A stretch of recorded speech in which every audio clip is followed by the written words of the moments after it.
Welcome, ladies and gents, to the 2016 European Challengers Series. I'm Richard Pauls Cam, and I'm with this guy, James Dresser Leary. How are you doing today, man? I'm doing good, man. Gone are the qualifiers. We're now into the regular season of Challenger Series. Let's get the show on the road. Let's get the show on the road, and first of all, we need to visit the teams that are going to be joining us in spring. So first up, Copenhagen Wolves and SK Gaming, both demoted from the LCS, along with Inspire eSports, who were formerly Denial, and then Mousesorts, who were beaten by Splice in the CS Finals, and then Gambit in the promotion tournament. So those are some of the teams that you guys may be more familiar with from last year. However, we have two newcomers to Challenger Series when it comes to teams that qualified last week. Millennium defeated Renegades Banditos, and Huma defeated Illumina Honor Gaming to bag their spot here in the spring split. Yeah, both fairly convincingly as well. But we have three matchups today, each of which are competing in a best of two. So let's take a look at that one. Inspire eSports versus Mousesorts will open up the day, while Copenhagen Wolves will be facing the old LCS rivals SK Gaming,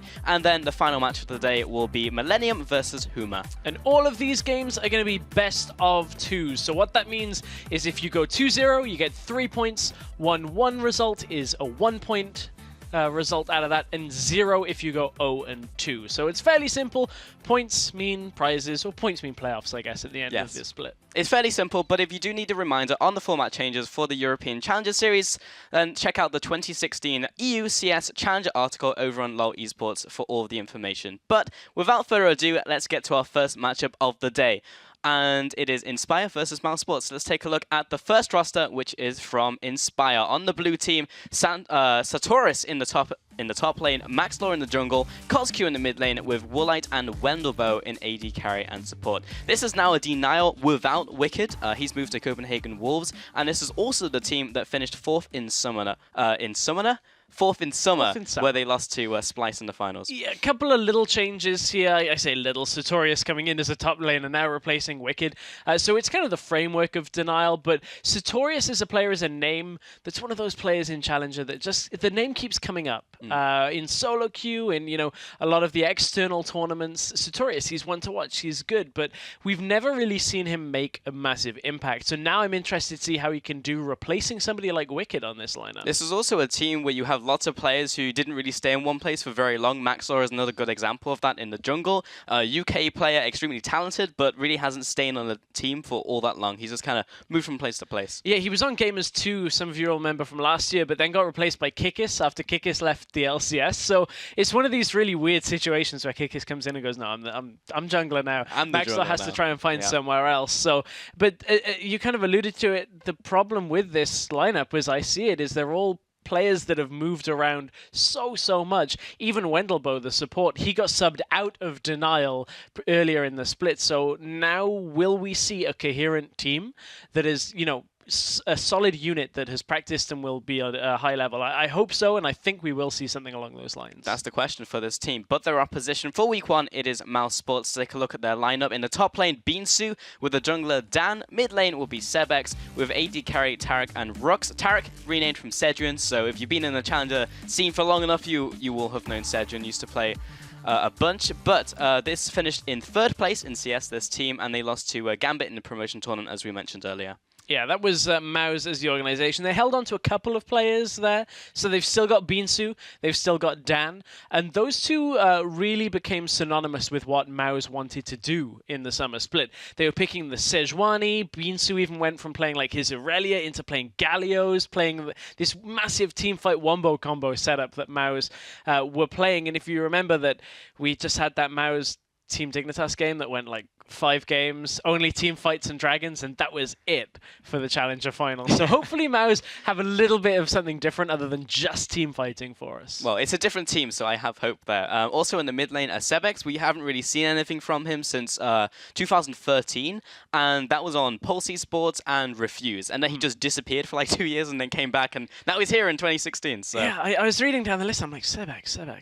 I know that name. Sebex, I've casted this guy like a long time ago, so really reached back into the memory banks for you know, a little bit of a flavor of what Sebex has to offer. So hopefully should be pretty strong. People are talking about how good he's been recently, back on the upswing. Another player recently has been on a decent role is their new support player now, Rux. Was on Kick eSports, I think, and then they kind of lost to Millennium in the open qualifiers. Everybody thought Kick was going to do very well. he has had successes elsewhere. Second place at DreamHack Valencia with Kick, and then they won a lot of like the Gfinity Cups that took place on a weekly basis. So I'm interested now to see Rux what he can do on a team in Challenger, because now the test is on. Now it's a long group stage plus playoffs. Can they make them?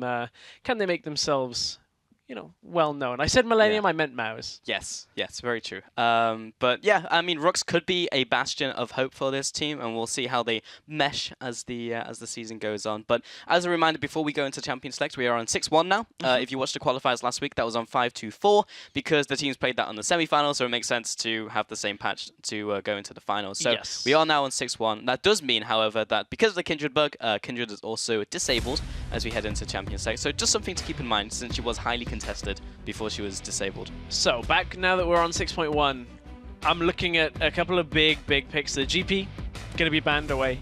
I have to assume that that's going to be a Mouse ban. I think it was banned 18 out of 20 games so far in EU LCS on red side. So it's pretty much first time they'll just go, GP, ban it away. We're looking at the likes of Tam Kench, Lissandra are also big picks on this current patch. Probably we'll see Corki coming from like an AD carry role or the mid lane. We have seen both. We have, and Shen as a first ban is it's interesting from Inspire. Shen, I mean, he's strong right now, and a lot of LCS players still feel the same. Kind of outclassed by Tam Kench, but he's also banned in this game, but fill a similar role in terms of being big beefy tanks. But Shen has the ability to teleport out of the top lane, which is a big thing for him, and then Lissandra banned as well. So all this is expected apart from the Shen ban. The Shen is actually really not expected. Depending on who you listen to, people have different opinions of Shen. I mean, one of the most notorious voices recently for anti-Shen play is St. Vicious. Every time a Shen's locked in, he's always talking about how bad it is. I still think Shen is very good when it comes to being a top laner that has the presence on the map. Unfortunately, he's getting reworked, so won't have that real same presence, more of a support. But that's an interesting ban. Rek'Sai being banned away when Graves is up, Elise is up for the jungle, and it's all because of the man on Mouse, Dan.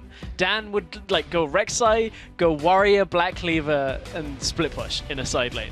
This is what he did all through summer as well. It's interesting that you would ban that specifically against him because you don't want that playstyle to come through. We saw it on other champions as well, but Dan played a different jungler in every single game for like 8 games in a row. Like he had like Zac in there, Rek'Sai in there, Sojourner in there, like Renekton jungle. So we don't know what's going to come out of Dan, but they just didn't want to play against that. Lulu was the final ban, which makes sense. I mean, Lulu's Lulu. Corki as a first pick, though, is interesting. And what I would expect here is like a Kalista pickup, because one of the AD carries we've seen do fairly well in that setup is Kalista having the early presence. Yes, the Corki can flex to mid lane. That is something that is fairly common right now. But I feel like Mouse for their setup with Cedrian as well. Cedrian did well on Kalista. I would expect that to be a rotation in response. Get a very strong lane and see if you can set up a good laning phase for yourself here against Inspire. Well, it's going to be the Kalista lock-in alongside the Alistar. We see that combination a lot because you can pick up the Alistar, throw him in, and then he just combos them, just generally strong. We also saw the Alistar with Tam Kench is kind of the same theory, where you can throw him in because he has the ultimate and doesn't need to build that many tanky stats because he has the ultimate. So it's a nice spike at 6 and also in those early skirmishes along with the Kalista. So waiting on those next 2 picks from Inspire. Again, as you mentioned, the Corki can flex to bot lane or mid lane. We've seen a lot of Corki Ezreal and then swap those around. We had a game where we felt they should have been swapped the other way around, but We'll see if that happens again. This situation, jungler Elise Graves is the most likely. Ooh, don't do that. I'm not so keen on this from the perspective that this is what we saw Renegades Banditos do last week. Triple AD carry. Just go 3 AD carries, and then suddenly they ran out of the ability to burst through a tank. And especially when there's an Alistar already on the other side who has the damage reduction, will naturally be building a more tanky build path with nothing really shown from Mouse either. All they need here is wave clear, a tank from the top lane, and a jungler that can survive the early skirmish against Graves. And theoretically, if you look at like a big picture, it makes the game very difficult for Inspire to close. Not impossible. If Inspire can get ahead first, I'm running ahead of myself here. If Inspire get ahead with this comp, they should push very, very quickly. Yeah, you're getting ahead of yourself, but it's very clear what Mouse have to do from here, and it's very unlikely they'll do anything other than pick a tank top and build a composition around triple AD carry, which Inspire's already shown their cards. I want to know what else they do, because you have to build a front line in front of this now. without Lulu being on the board, you can't really buff them up in that way. Alice has been taken away as a front line. Could see something like a Trundle. I don't know really what you'd run top lane. You don't really want hard engage that much because you have so much poke on this team. On the other side, you could pick something like a Malphite. They were hovering Taric. Taric top lane's kind of cheesy, but fulfills kind of the same role. I don't want to see Taric. We've seen enough of him in like one game from Edward. Yeah. Two games undefeated, man. I know, it's really annoying. But anyway, if it works, it works. Single target CC, man. It's good. At this point, there's the wave clear mid laner coming out from Mouse. That's going to be tough to deal with. Because what you've basically put here is like Corki that has decent siege and ability to push and clear. Ezreal with his ult does. Graves at short range does have the ability to clear waves very quickly, but it's nothing in comparison to how fast a Victor gets rid of the wave as soon as it pushes to his turret. So what will Inspire look for from top lane is what they're looking for, unless Graves goes to the top lane. Yeah, that's possible. And then Gragas in the jungle. But I haven't seen Gragas jungle in so long. No, we've seen so many like high damage junglers recently, like the Lee Sin Kindred, even Rek'Sai to some extent, but still seeing some Cinderhulk, some Warrior. Even saw a little bit of Nidalee, but she's not that good compared to the top tier picks right now. Gragas, we can see him fit in here. We'll see how he does. I would assume that's jungle, but... So, looking at his utility here, you can blast the Victor forward fairly easily. You can not really do too much against the Kalista if you land somehow a barrel right behind her and blast her forward. She's fairly mobile though, so I'd expect like the jump down or flash to be fairly easy to avoid that. What do Mouse round their lineup with? Looking for a top laner. He did mention the Malphite, and that is likely to be Graves in the top lane. So you would have to imagine that is a particularly good matchup for somebody that wants to just go armor and just survive. So Binsu, we've seen him on Malphite before last year, had decent performances. Again, this is kind of going towards a little bit more towards teamfight from Mouse when it comes to what their top lane role does, but the rest of their lineup doesn't really scream that. Victor is decent in those situations, Kalista is decent, but I wouldn't call it a wombo combo. No, it's not a wombo combo, but they'll be fantastic in skirmishes no matter what combination of players they have in there. TP down from Malphite in the 3v3 would be strong. We see the swap up here for Gragas into the top lane. Okay. I have to think about that for a little bit. I mean, I'm wondering whether they're going to swap back. I don't think Gragas jungle is that good right now when you look at what he has to contend with, especially like a Lee Sin, who's just going to get in his jungle and go like, hello.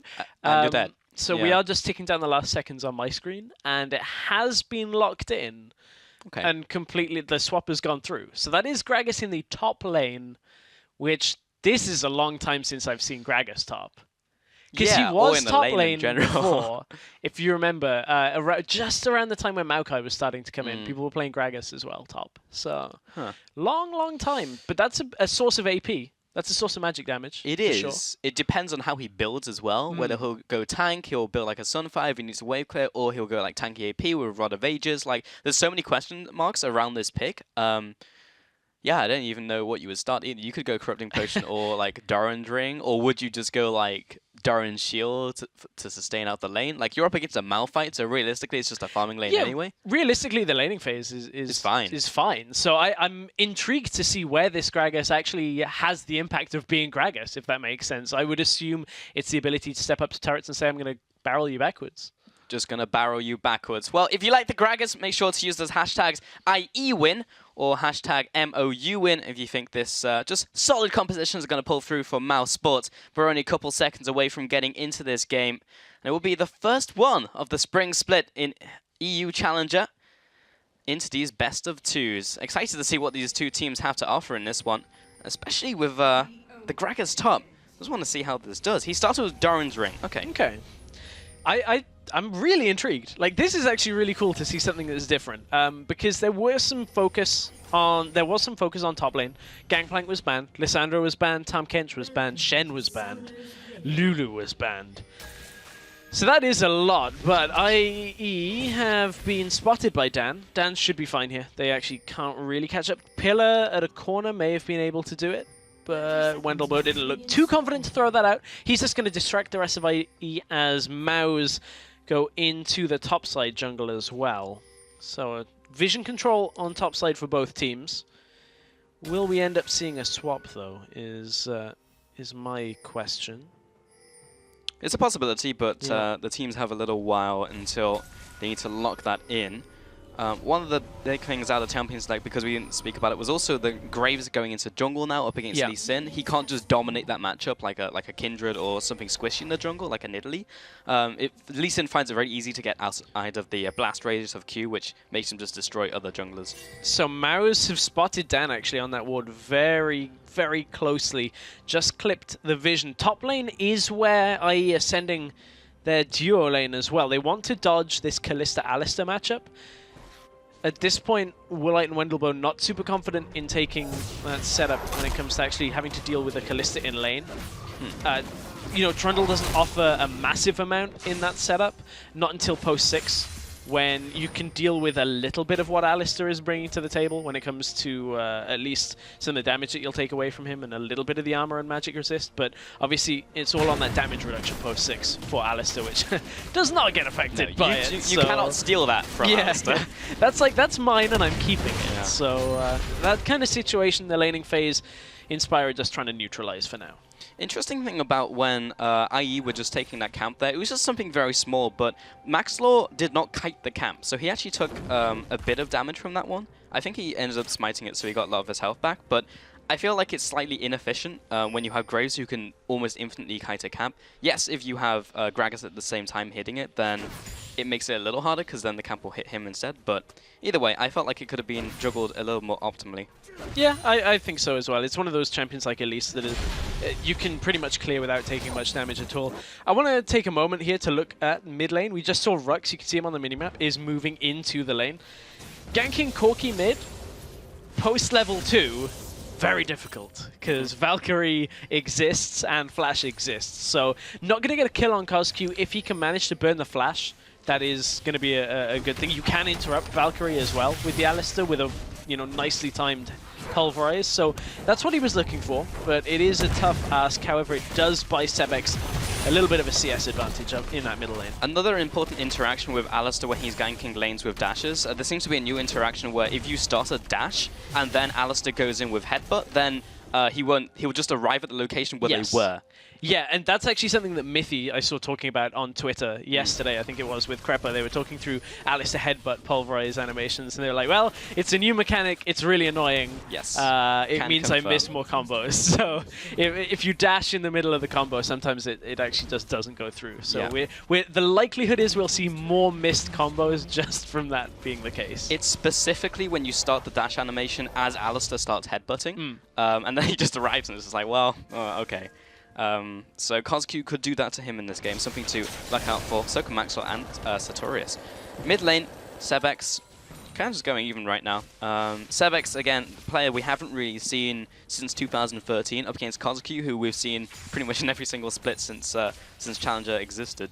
CosQ, pretty decent showings when the first time we saw him and then the following split, but in the last split he was somewhat unimpressive. He didn't blow me away. I would say the same. I would completely agree with that. Spring split with Lowland Lions, CosQ was like, man, this guy is dumping on people all the time with his Ari, really impressive performances. Yeah, the Cassiopeia as well. Summer was just kind of like, well, CosQ's doing well, but he's not carrying to the same extent. A lot of what they were doing was more about Woolite, was more about Wicked, and CosQ was just kind of there. As Rux is kind of there on a ward right now, gets hit by Maxlord. Good pillar. Oh, the pillar will slow him down immensely. Dan is there. He was thinking about helping, but if Rux was going down, he wasn't going down with the ship.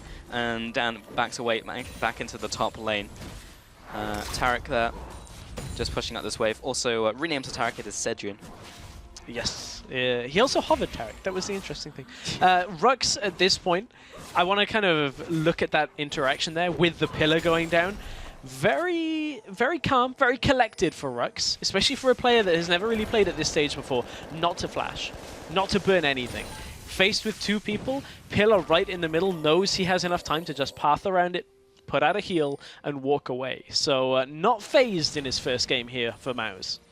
Good to see. Binsu already in the opposing jungle. This is the top laner, by the way, who is just clearing away this pink ward. Maxlaw in the jungle did not decide to stop him because he has no vision on Dan currently, so they could be Lee Sin around the corner, he just didn't know, so it's worth letting the pink ward just go away there. And picked up the Tracker's Knife as well as his first pickup, so actually opting less towards the damage, which Dan did, and opting towards the vision instead. So the towers were traded. Binsu has put himself quite far up the lane here, but he doesn't know Maxlaw is around. You can see up in the top side, Mouse have put their duo lane up there, up against Gragas and Wendelbo. So this is going to be a really tough lane to get anything from for Gragas and Trundle. They don't really have any abilities to even farm out the wave. Gragas Q does not do the same amount of damage that you would expect from the Gragas we've seen of old, where if you just pop it, it can deal a fair amount of damage. It now requires time to charge. This is a very, very old change, where Gragas's Q does far less damage than it used to. Does get a greater slow than it used to before the as it charges up to the maximum, but will take a while. Rux takes a bit of damage there from Maxlaw, just walking extra wall. Alistair does not need to be as concerned as a Squishy. Like, if Victor or Callista went next to a wall, they would be dead. But Rux is okay. The ward gets placed down, but he knows it's there, so they have that information. Kozq clears out a ward in the mid lane, which I believe was just in tower range, so he was able to take that one out. 7 minutes into the game, looks like the first dragon will be going down to Mousesorts, and Dan and Binsu just tank this and take turns doing so. Yep, so it's going to be the dragon picked up pretty much for nothing on the side of Inspire, but I want to talk a little more about that Gragas, because one of the last times we saw Gragas is in a laning capacity, people were actually maxing W and getting Lichbane, because you just smack people with the keg and it would do a lot of damage. But ever since the changes, a long, long time ago, I was talking about everybody has to put points in Q, and that is exactly what Sartorius is doing. He is maxing Q right now. Can see he's building towards AP. I wonder whether he'll go Catalyst. Has been engaged upon though, but has a fair amount of health for now. Will regen some of that up with his happy hour as well. I believe the Lichbane was a European approach to Gragas, and other regions were opting towards a Rod of Ages first. Yes. Yeah. It was only a very kind of fleeting interest as well, if I must be honest. Yeah, he wasn't around for very long. It was always funny though, because the keg animation has such a different thing, and you just pick it up and smack it on their head. Yeah. It's great. I love it. And he could go that this game because he's only gone for double Durans. And double Durans is such a good thing to top laners. You actually don't see that many people pick it up, but like specifically in solo queue, Alistair Top's still a good pick. Not in LCS, unfortunately. But double Durans is great. Double Durans on any AP top laner in general is good because of the extra mana you get from every minion kill, because the passive stacks. It basically gives you all the mana you need for your lane. What I would kind of add on to that is it heavily depends on the back timing. In this situation, this was a 2 versus 1 setup where Sartorius didn't have time to sit there to wait until maybe getting the money for Catalyst. In a 1 versus 1 setup, it is a little bit easier to get that. And you can see that Sartorius doesn't even feel pressured at this point to go Catalyst first. He's opting Blasting Wand with a Ruby Crystal now as well. So with the extra mana regen you've already talked about, he feels confident just to go for that extra damage. Mana regen and health you get from it is enough, even though it gives less than Catalyst. Got a trade in the bottom lane. Now the flash and a knock-up as well from Binsu. There comes the collateral damage and the ultimate. The first blood goes to that top lane Gragas. And Maxlaw with the follow-up onto Lee Sin. Can he get this one down? Dan will have to jump away with the ward jump. Warlight under attack from the mid lane. And Kozq trying to return fire. Wendelbo coming in here. Or rather, Sebex. Kozq's in the top lane during the AD carry. At that point, you can just see the potency of the Gragas to pull people backwards. At this point, didn't even need it. Just ults for the damage off the kill with that extra Blasting Wand AP that he's picked up. Rux is still in trouble, but along comes Sebex to help him out. From that, IE have taken their second tower of the game now. Will Mouse be able to answer top? It doesn't look like it because of the job you were talking about that Kozq did up there. Goes up, clears the wave, makes sure Tarek has to back away to his own inner tower now, and kind of resets any kind of advantage Mouse were looking to get off that. Yes, they got the dragon in the last phase of play, but at this point, I would say that Inspire will be far more happy with that setup off the bottom lane. Mid lane, Wendelbo looking for the gank to happen. Sebex taking a lot of damage from these ultimates. The missile barrage doing so much he'll have to flash away. Rux now in the middle lane. The ultimate does not tag Sebex. If he did, he would have to go back for sure. But now he can at least stay in range and probably clear this out with a laser. I don't believe he has an upgrade yet, so no, he does not. So not going to clear that wave very quickly. but he has the help of Rux and Dan, so not going to be too difficult for him.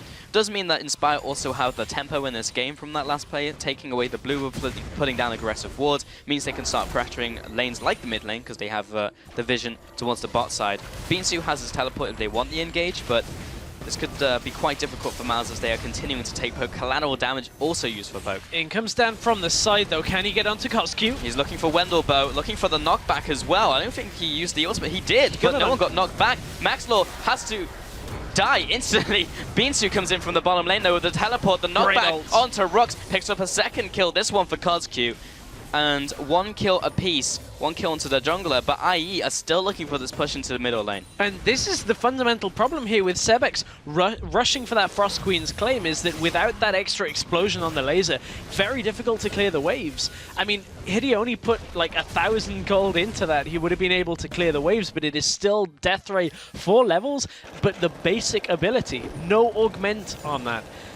And Inspire, look at that, they say, okay, even though you've just come in and Dan somehow managed to kick Koskyu the wrong way as the Valkyrie came out, Inspire is still willing to siege because they just have enough pressure here without the wave being cleared away in front of them. Yeah, I got very confused with the Dragon's Rage there. It's just like, it looked like no one moved. I think it was because like Koskyu was Valkyrieing and then it kicked him at a very slightly different angle. Hopefully he managed to pass past Dan so that the kick actually hit him back towards his own team. Interesting. Might be interesting to see again, but Sebex is able to clear out this wave now that he's got the augmentation on his. Okay, I got my wish granted. Thank you, observers. I think he gets Koskyu here. Yeah, he kicks him in the same direction. Yeah, exactly. It's like you see the 3 Valkyrie things, and then he just keeps on going. Just gives him an extra speed boost. From this point, though, this is just Sartorius on a really weird pick for the meta, just one that he seems very comfortable on. Is the first thing I'll note. Like, that's 2 for 2 for ultimates.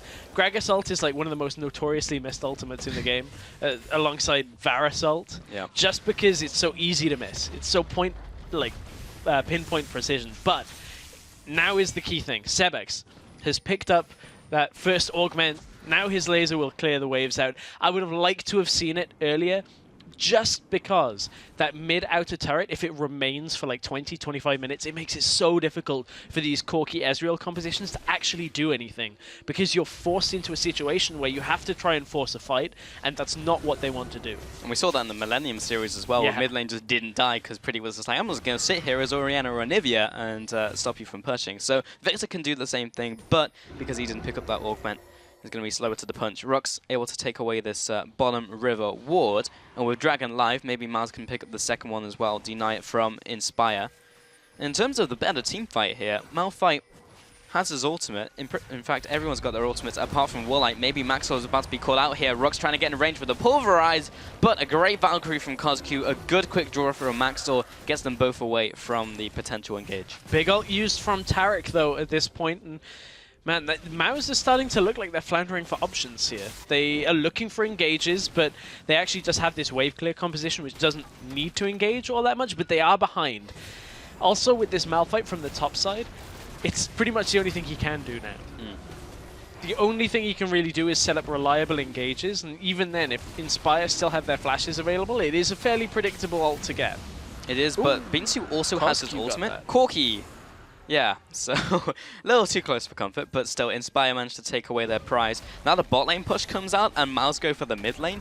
It's not going to be quite a base race just yet, but I'm not sure about this choice for Mouse. Okay, now they're teleporting back, and he got interrupted. This is so good for Inspire, though, because that wave dies. Now Inspire interrupt the recalls, and now have that extra attack speed from Ezreal at this point in front of an inhibitor tower. This is Mouse just struggling without their engage tools here. They got kind of baited into this composition that was meant to wave clear and couldn't. So much of this game has hinged on the inability of Victor to wave clear, and that is not something that a Victor normally has a problem with. Unreal. Just before 15 minutes, Inspire pick up an inhibitor. Sebex will just about take this middle lane turret, but they sent 4 people back from Mouse. They didn't even get in range of Inspire, so now they can just walk through this jungle, place down wards, get all of that vision information, now back off with all that extra gold and the pressure in the bot lane. Mouse just lost so much from that play. They did, and you know, we were talking in Champion Select about how Mouse, with this fairly good composition in my estimation, when you see the Graves, Corki, Ezreal first 3 picks, looked like they had a great setup here, but so much has thrown that composition off. The Gragas providing more AP damage from the top lane. Just the Victor choices to go for like that more pick style with a Frost Queen's Claim Rush.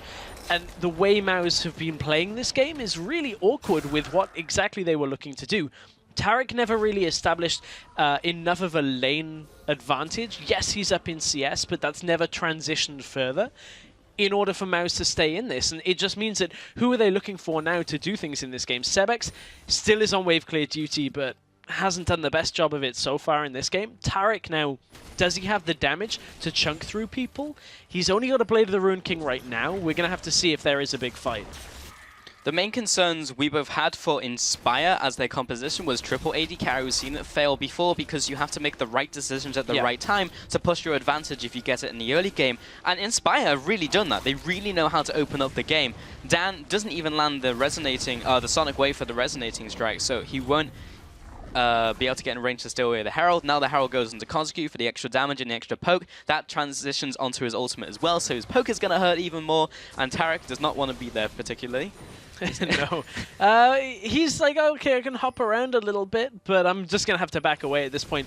Rux now manages to get a ward in the side, but look at the damage that Rux is taking from Maxlaw. He has to ult so early on because that's what happens if you fight a Graves in the jungle. Binsu looking for the engage, and he gets blown up by Maxlaw. That is what happens if you go into the jungle with Graves. That rock is not solid. It's more like chalk right now. He's got Bami's Cinder plus a cloth armor and a null magic. Like, this is not a tanky champion. He finally upgrades to Sunfire Cape, but look at how fast he died in that engage. Didn't even get his ult off. No, and he even went for an armor item first, but it's just the base damages with the warrior enchant and the fist is just enough to completely detonate him. That was actually ridiculous. Top lane, Inspire zoning away with just the with just the pillar, and Tarek had to flash away from that just from the poke from Kozuki and Woolite. They are playing this composition so well. Yeah, and this is the strength of this triple AD composition when ahead. If you get this kind of lead, you can push the map so incredibly quickly. And this is, I say only, this is with only a 4,000 gold lead. But 4,000 gold at 18 minutes is a significant advantage. In the LCS, typically we've seen kind of these games with this pacing be like 7,000 gold lead. Yeah. This is incredibly early for IE to be pushing this kind of game, and it's impressive from a lineup that we were talking about. How can they play together when, you know, they've not had the most amount of experience coherently on teams in Challenger? None of them have really stuck together for a whole lot. Now we see Inspire potentially at full pace. This could be a team that actually stays together now with the results from week 1 if they pick up this win and maybe the second one as well. Picking up 3 points in the first week would be pretty nice up against MOUs. Also, let's not kind of count MOUs out, because the one thing you can always say with a Malphite, and to some extent with a Victor as well, there's always room for a team fight. There's always room for one big ult from Malphite into the Alistar ult with the Kalista as well. There is a lot of potential to fight here. Can they find it from being this far behind is the question. Do they have just the damage and the survivability in that fight to take it to Inspire? Depends on Binsu's ultimate. And everybody was talking about MOUs could be like this team that are top 3 here in Challenger. Inspire are saying that, you know, well, screw what everyone thinks. Yep. We're going to be top 3 in Challenger. Apparently, the options for MOUs to go into engages, though, is quite difficult in this game. Even in the last engage that we saw from MOUs, Rux had his headbutt, but just chose to click Q instead. So he didn't get either of them. What he wanted to do was click Q, headbutt someone into his team, but should have just gone for the engage, because then his team might have been able to follow up. So even in the opportunities they've been presented, the execution of their engages have not been that good. Oh, Sebex has to be careful here. Stepping next to a wall. That is a pretty dangerous thing to do against the Graves. Yeah, it also lines you up for all the poke that's coming in from Kozuki and Woolite, and Rux and Sebex have just been poked out of this fight. There's the extra attack speed, and that's a turret gone. Inhibitor did spawn in the bottom side. Sartorius is pushing top as well. At this point, this is just good usage of the different lanes here. Making sure they've got the teleport using top laner up in top, the rest of the pack in mid to take out a turret, and at some point they'll look to swing bottom for the inhibitor, but I actually full well expect them to kind of opt for this dragon first and maybe try and bait the Baron. this would actually not be a particularly bad time to look to set up the vision control to try and bait Mouse into a bad fight. This is one of the times as well where Mouse will find it slightly easier to go for a fight as well if they do get the engage, because Inspire haven't hit their second damage spikes yet, and they're matching them 1-for-1 in terms of spikes. As soon as the second item gets finished in mid lane and bot lane, then a lot more difficulties in those fights, and they do get that small reward. Yeah, so now I'm looking at it, actually, Beansu's teleport is about to be up. So as long as Mouse don't get drawn across the map, apart from Beansu, they can look to teleport in and utilize him in a fight. So I think Inspire may actually not opt for a Baron bait setup. I mean, they don't have many options left to actually keep pushing, if I'm being honest. Their options are go to bottom lane and look for the exposed inhibitor, or try and bait Baron. Realistically, there are no inner towers to take, no outer towers, only inhibitor towers, and those are very difficult as it is. So Inspire need to keep Mouse on their toes, otherwise they risk this game slowing down. And if this game slows down, that's when the extra armor comes out from Mouse. That's when Mouse can survive through the damage from the Graves and from the Corki. Ezreal will get stronger as this game goes, and actually is already at Iceborne Gauntlet with the Mana Mune, Mura Mana, already completed, so he's at a really annoying level of damage right now.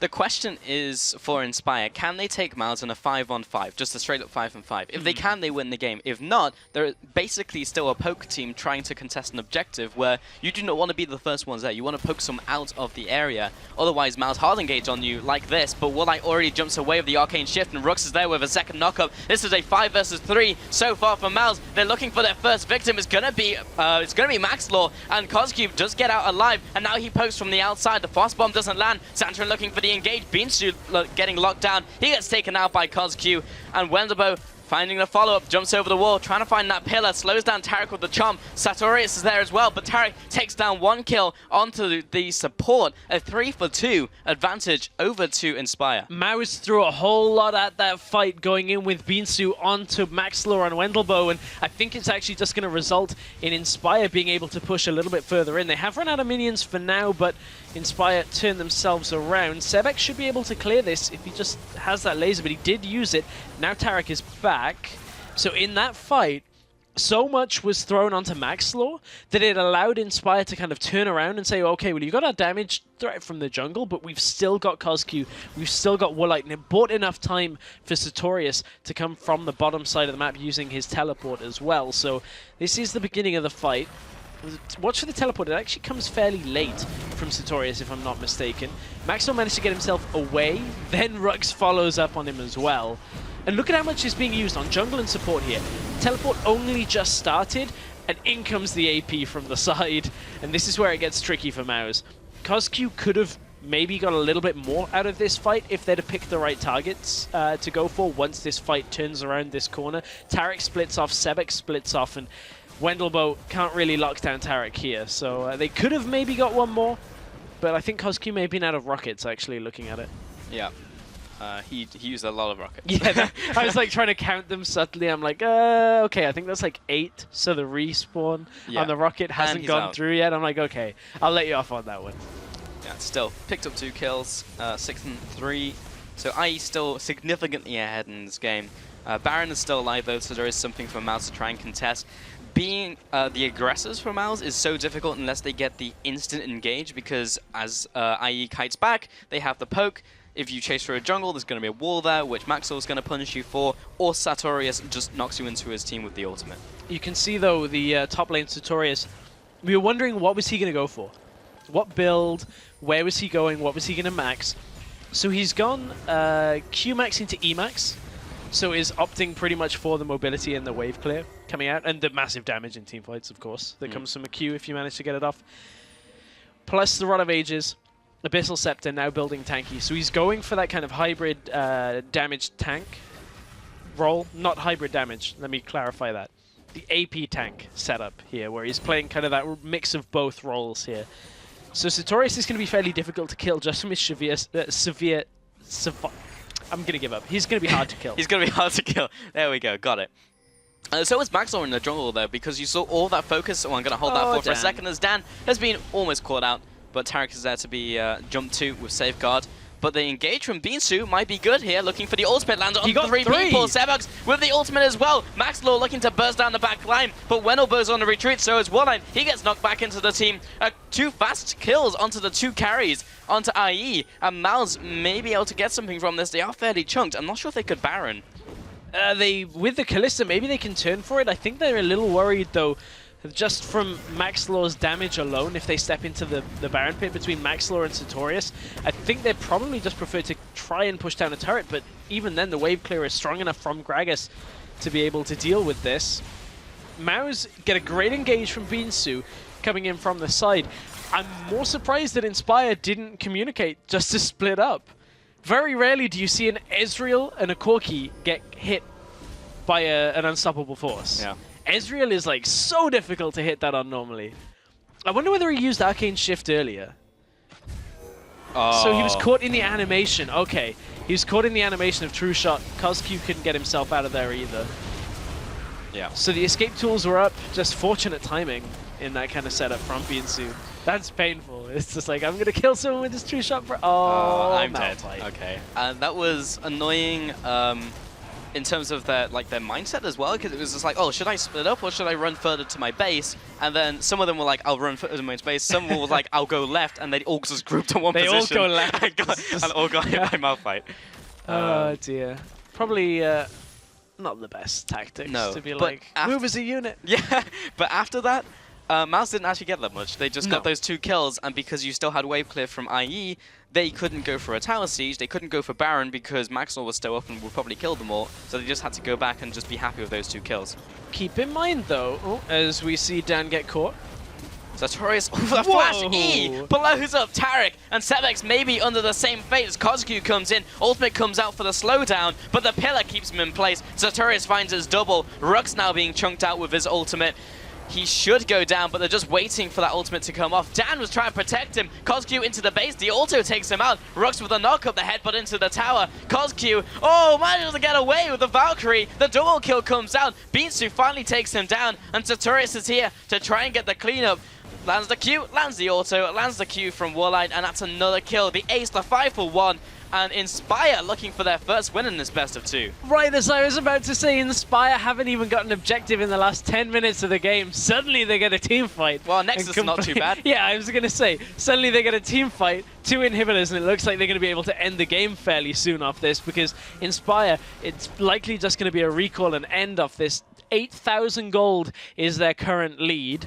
They even have 3 dragons alongside that. So 28 minutes into the game, they're looking great. Off this catch in the middle lane.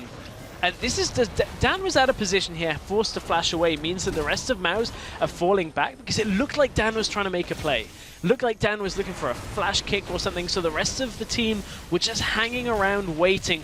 Another good pillar. That's one thing, honestly, that Wendelboe has been on top form with in this game.